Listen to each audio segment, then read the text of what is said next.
почитувани граѓани, почитувани медиуми. Новиот предлог закон за учебници и други наставни и дидактички материјали е целосно во согласност со европските практики, но и со времето и ерата на IT технологијата во која живеат младите.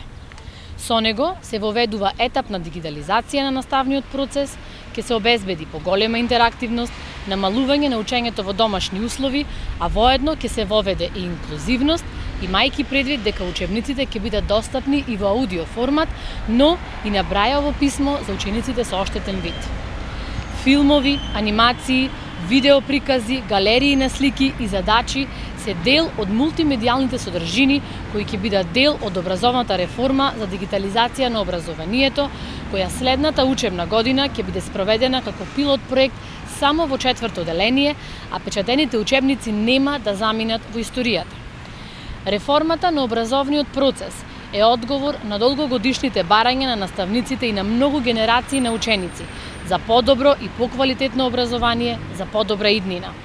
Кога се воведува нов, модерен и европски концепт на наставата во интерес на учениците, наставниците, во интерес на иднината на државата, ВМРО ДПМН блокира, протестира, се затскрива зад наводни граѓански иницијативи со цел реформите во образованието да не бидат донесени.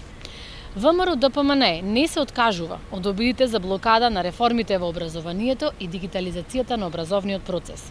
Денешните партиски протести на ВМРО ДПМН се уште еден во низата обиди да им се наштети на наставниците и учениците, да се наштети на образовниот процес. ВМРО ДПМН 11 години го уништуваше образованието, ги манипулираше и дискриминираше наставниците.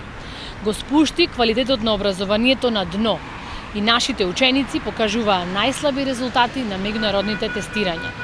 И сега, како опозиција, ВМРО ДПМН продолжува со деструктивно однесување, со лаги и невистини да го обструира и блокира напредокот. Но треба да им биде јасно дека нема да успеат да ги закочат реформите во образованието, нема да успеат да го закочат напредокот на државата. И благодарам.